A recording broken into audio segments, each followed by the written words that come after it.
sociaux, c'est cette mafia qui existe dans cette famille ou dans ce groupe, avec chaque société. Et cette groupe qui n'est pas un groupe officiellement, parce que chaque société travaille librement. Et il y a des sociétés qui existent dans quelques sociétés comme Raffi, Parkland, Rosia, Robank, Beltexco, Massaf. Ils volent avec les impôts. Une mafia tellement bien huilée, à telle enseigne que son influence s'étend aussi bien à l'échelle nationale, notamment à Kinshasa, Goma, Bukavu, Kisangani et Chikapa, ainsi qu'à l'international, à Dubaï, en Inde, en Allemagne et en Chine. Il y a des offshore sociétés qui gèrent à l'extérieur comme Hurricane Invest, comme Monganga, comme le savon Monganga. Ça, il y a une société, je pense, elles sont à Panama ou Cayman Island enregistrées. Il y a plusieurs, parce qu'international, ils sont les sociétés qui est par exemple en Allemagne, comme Hexagon GmbH et KKG.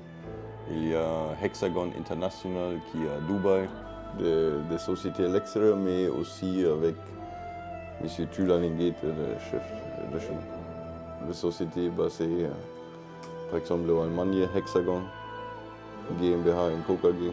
Ça, c'est une société enregistrée en Allemagne pour liability, sans liability. C'est-à-dire, si cette société va tomber en faillite, on ne peut pas toucher les assets privés des actionnaires. Oui.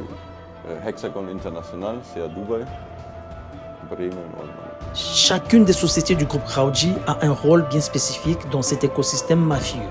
Il utilise cette société pour les achats et pour faire les facturations.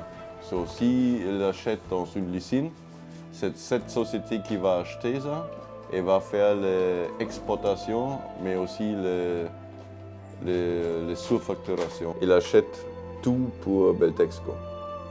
Beltexco il importe presque 80% de la Chine.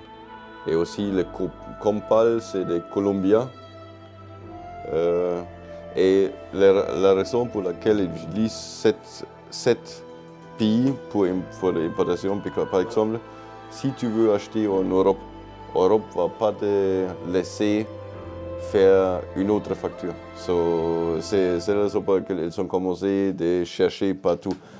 Quand on a commencé chez Prodimpex avec Iveco, c'était la même chose. Iveco, ils ont refusé.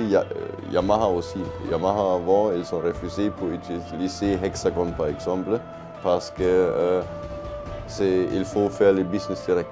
Et quand c'était comme ça, les Rogers n'est plus intéressé en cette société parce qu'ils déclarent seulement même pas 10% d'importation par an et des prix.